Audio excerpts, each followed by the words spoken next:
welcome viewers to my views on news. I hope you all are doing well and keeping yourself safe and healthy. Hello, Mr. Sajid, how are you? I'm fine, Miss Sharma. How are you? You are back after a long time, I think, after a few days. Yes, I was busy. Mr. Sajid, today we'll talk about these recent visits of Mr. Asayas Afwerki. Recently, he has been very active on global level. He has gone to Russia and then China, and he is making his presence felt on global level everywhere. Um, I want to ask you that is it because he wants to bring in prosperity and progress for his people, or is it because of the West in growing influence in Ethiopia?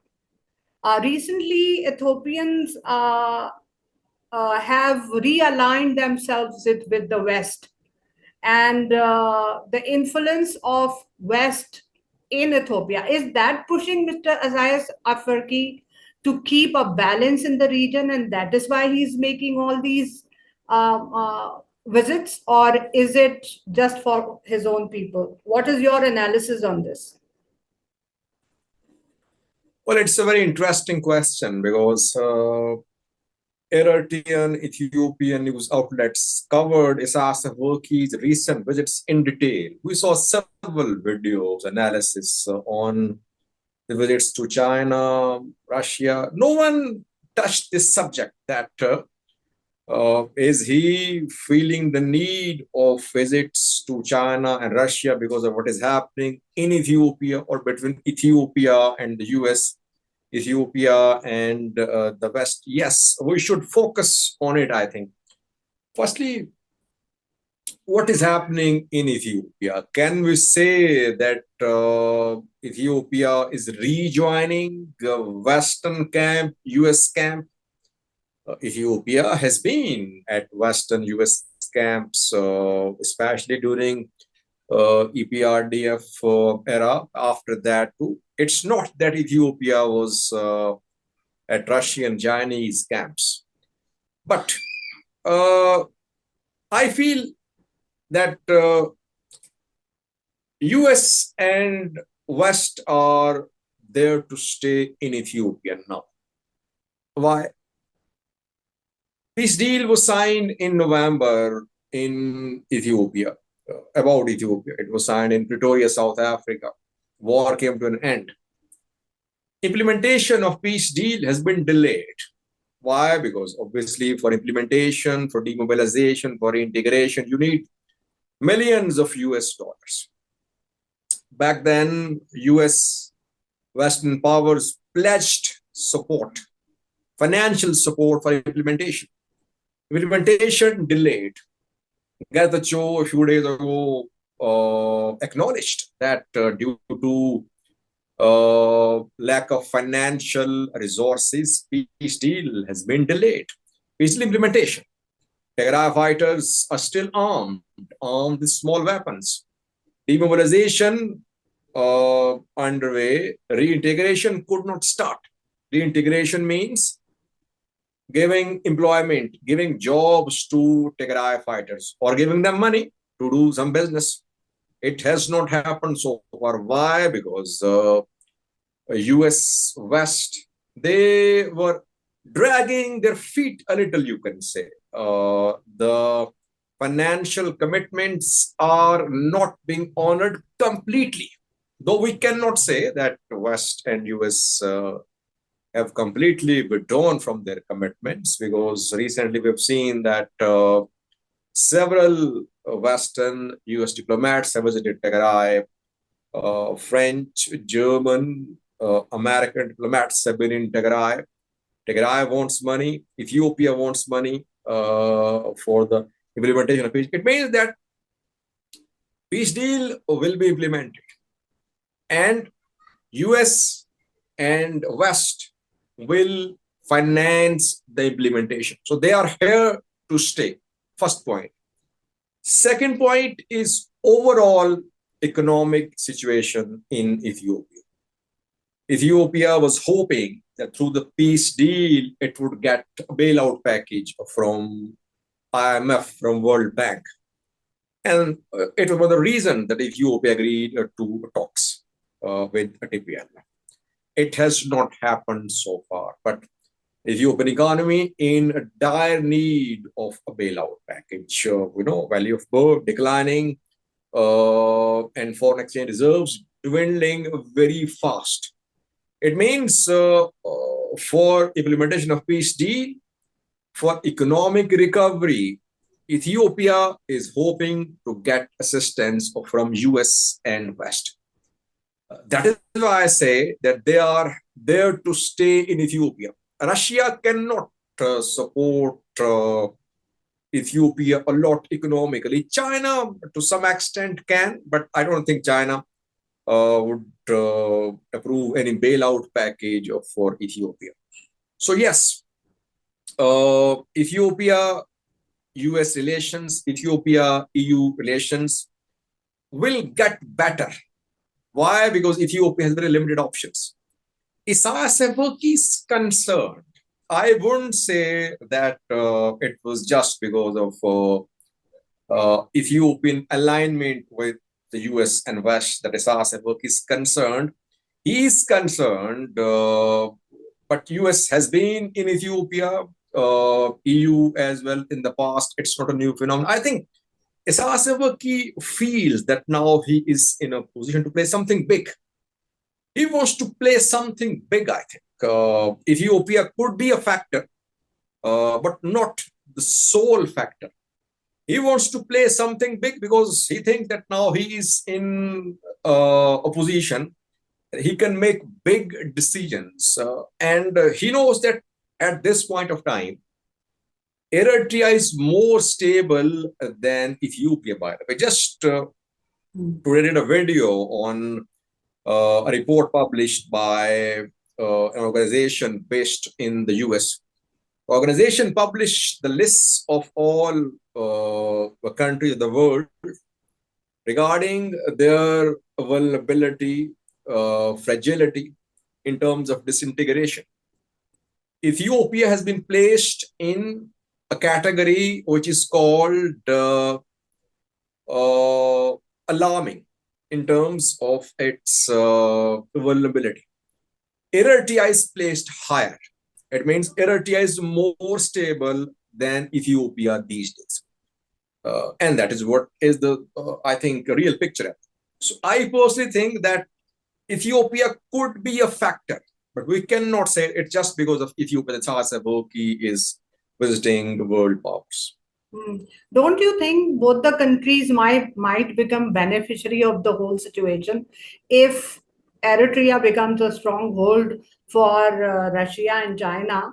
Then West will have no choice but to support Ethiopia to keep the balance of power in the region. So in a way, don't you think that it will be beneficial for both the countries?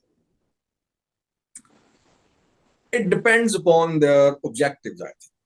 What does Eritrea want to achieve from Russia and China? So Does it want to keep?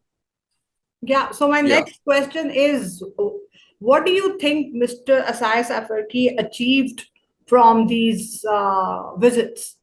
Were they focused on on the progress and prosperity of his nation, or was it something else? Yeah, it's difficult to give a conclusion about what he has achieved. We can only talk about what he was up to, what he wanted, and officially nothing shared by them. We just heard that he discussed trade, mining, bilateral cooperation with China, Russia, nothing concrete told by the two sides. Which particular agreements were signed, which particular understandings were reached. So nothing said officially. But what we have learned is that, read a video on that a few days ago, that Isaias Afwerki wants to revive his dream of making Eritrea a regional hub for trade. Years ago, Eritrean government built economic zones along Red Sea coast in Massawa. Purpose was to invite foreign powers, foreign countries to invest in those free trade zones built in Massawa. Eritrea invested a lot. Several multi-purpose buildings were built there, but somehow the project could not progress. Now, Eritrea wants a revival of this project with both Russian and Chinese cooperation. Russia has been interested in building a naval base in Massawa. We know that Russian Foreign Minister Sergei Lavrov, when he visited Eritrea a few months ago, he visited Massawa. Russia wants to use Massawa port. It wants to establish a naval base there, reported. Russia wanted to have a naval base in Sudan too, but its attempts to have a naval base there were countered by American influence in Sudan. Now, Russia wants a naval base in Eritrea. And for that, obviously, Russia will have to invest in Massawa. It will have to build Massawa port. It will have to build Massawa airport as well. In Massawa, there are economic, these free trade zones. So, on the one hand, I personally think that Isaias Afwerki wants Russia to build Massawa port and Massawa airport and infrastructure, roads, etc. On the other hand, he wants China to invest in these free trade zones. Not only China, but other countries as well, Israeli, Indian, some other companies are being contacted by Eritrean government officials. Eritrea wants to revive these free trade zones. Through these free trade zones revival, obviously, Eritreans will get jobs, they'll get technology, and that is how Eritrea wants to be a hub of regional trade. That those companies whose exports, whose goods travel along Eritrean coast have their headquarters in Eritrea. Eritrea wants to be a hub for the Horn of Africa, it seems. Can this dream materialize? It's too early to say, keeping in view that most of Isaias Afwerki's economic projects failed. To be honest, I have not a single example to quote that he thought big about an economic project materialized. His projects materialized about security. He wanted to crush TPLF. TPLF considerably weakened. Somalia, I wouldn't say he wanted a weak Somalia, but Somalia is dependent on Eritrea. Somalia's soldiers being trained in Eritrea. Sudan, its own internal problems. So he is a very shrewd man when it comes to making decisions about security, about Mr. Sajid, that has been his forte. He has been a fighter all his life. Yeah, but this is the time to deliver for Eritrean people. He has fought a lot. Eritrean people paid the price as well. Now he should turn into a leader who can deliver for his people. Just security is not enough. Can he think big in terms of something big, economic projects, and can he materialize those projects? I think he wants that. People criticize this. You start support. You are supporting Isaias Afwerki these days. He is enemy of Eritrean people, etc. I am not supporter or critic of Isaias Afwerki. I think that he wants to do something for Eritrea. He thinks economy. By the way, there is no military strength without economic strength. Economy and military are linked. USSR collapsed, we know that.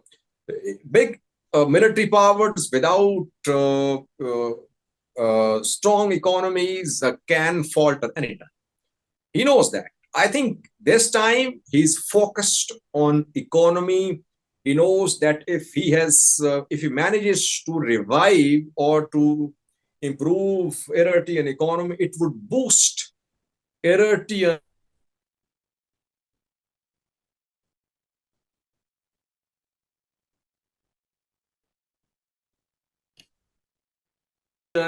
can imitate. But so far, I think he's mainly focused on Masava, one project, several others too. Mainly, he wants cooperation from China in terms of industrialization, in terms of investments, in terms of technology transfer from Russia as well. So I wish him all the luck, and I hope that he proves himself to be a good diplomat as well and bring prosperity for his country. My next question is that he has this anti-West narrative, and he talks a lot about this new world order.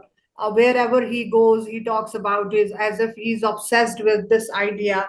So please tell us, what are the reasons? Why do you think that he has this narrative and he's always talking about it? Is it because he's getting some advantage out of it, or is it because because it's a revengeful thing which he wants to do against West? Well, yes, he spoke a lot on New World Order in China, in Russia. He lectured Putin about the need for a new world order. In China, there was no mention of new world order by Chinese leaders, by a host who interviewed him, but he was quick to mention new world order. Why? There are two ways. Even in Russia, the president didn't say anything about New World Order. It was just Yeah, him who was talking about it. yeah, you're right. And most of his talk with, much of his talk with Putin was focused on a new world order. Uh, Two ways of looking at this talk of New World Order by Isaias Afwerki. Yes, Isaias Afwerki feels that Eritrea suffered because of sanctions from the US, that US hegemony. Because of US hegemony, Eritrea suffered, Eritrean suffered, and there is need for a new world order. But I think that Isaias here is playing his cards well. Though he looked a bit ridiculous, I would say, when he was lecturing Putin about New World Order. I mean, as if he was more patriotic than the king, more religious than the Pope. But there is method in this madness, by the way. Method is that he does not want Russia to go to war with US. He does not want China to go to war with the US. No. If you analyze what he said carefully, he said there must be comprehensive discussions about New World Order. Some agreements would be reached. Resources should be allocated. Mechanisms should be put in place for a new world order. What is he saying? Basically, he's saying that Russia, China, and those who support Russia, China, they should hold discussions. Joint platforms should be established for trade, for economic cooperation, for technology transfer, for trade in currencies agreed by the parties, by the countries. So he's proposing a parallel financial world order, opposed to the one created by West and US. He knows there is nothing for Eritrea in IMF, in World Bank. Eritrea cut off from SWIFT for years. Eritrea cannot get any loans from IMF, from World Bank. There's nothing for Eritrea in that world order. But if a new world order is established, Eritrea would be a beneficiary. So he's not just talking, he wants action. And by action, he does not want any war. He wants economic cooperation and economic world order with Russia, China leading, Eritrea, others following. Can it happen? Difficult to say. But again, I think he's a smart man. He's trying to be a beneficiary of a new world order, which could be in the making. Too early to say. But he wants something like this to happen so that Eritrea gets financial support, financial recovery, economic progress through this new world order. Um, just out of my inquisitiveness, don't you think that whatever he says about USA or West, somewhere he's not very wrong about it? They do interfere, they do change the regimes, they do manipulate. Uh, don't you think that somewhere somehow he's correct? What is Yeah, your you're right. analysis? Yeah, I would agree that we cannot disagree with all points raised by Sasebo regarding hegemony of the West and US. But did US ask Isasavaki that Isasavaki should not uh, introduce democratic reforms in Eritrea?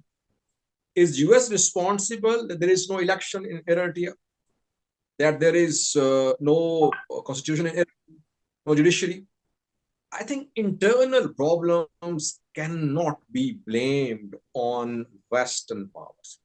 These African leaders have this habit of just blaming for their inefficiency, for their dictatorships on the US, on the West. Yes, US West, they want to impose their dominance on the countries in Africa, in Asia. What is the solution? Solution is that these countries should have democratic institutions which can perform, which can resolve conflicts, economic prosperity, inclusiveness. That is the way forward. Just blaming US, again, I would say that it's a very lopsided approach adopted by these African leaders just to get support from public. I think they want to hide their inefficiency. They did not deliver. They want to put entire blame on US and West. It's unfair, I think. Yes, I think you're right because I also went through a few of his interviews, which he had given. One of them he had given it to RT, Russian news channel, and most of his conversation was about global issues. He talked, I think, only 10% about his own people and the plans he had. And he said, yes, we Eritreans and Russians will have a incorporated approach towards things, and we discuss everything: mining, fishing, social service, education, infrastructure. But he had no concrete answer that if they came up to an agreement or something concrete. So he had nothing. And most of his conversation was about world order, the new world order, and anti West narrative. It was all about it. So, yes, I do agree with you that instead of talking so much about global issues, isn't it better to concentrate on the country he belongs to? So, okay, thank you, And Mr. by the way, Sajid. Do you have any? Yes. by the way, just let me just give you one quick comment that he did not care to share details of his visits with Eritrean people. What was discussed? What was agreed? What is the plan? What is the way forward? Eritreans have a right to know. Did US stop him from telling Eritrean people that what he's planning for them? I mean, single-handedly, he's making big decisions with a few uh, PFDJ members. Where is inclusiveness? Where are Eritrean people? That is why, yes, we agree with some of his points that West US wants to impose their dominance, but Isaias Afwerki needs to do a lot inside Eritrea for a better, democratic, free, inclusive Eritrea. Absolutely, absolutely. I 100% agree with you. He has this nature of being a true dictator, though I shouldn't say that, but somehow this is what comes out of the conversations most of the time. So thank you very much, Mr. Sajid, and thank you, viewers. Keep on writing to us and see you soon. Thank you. Bye bye.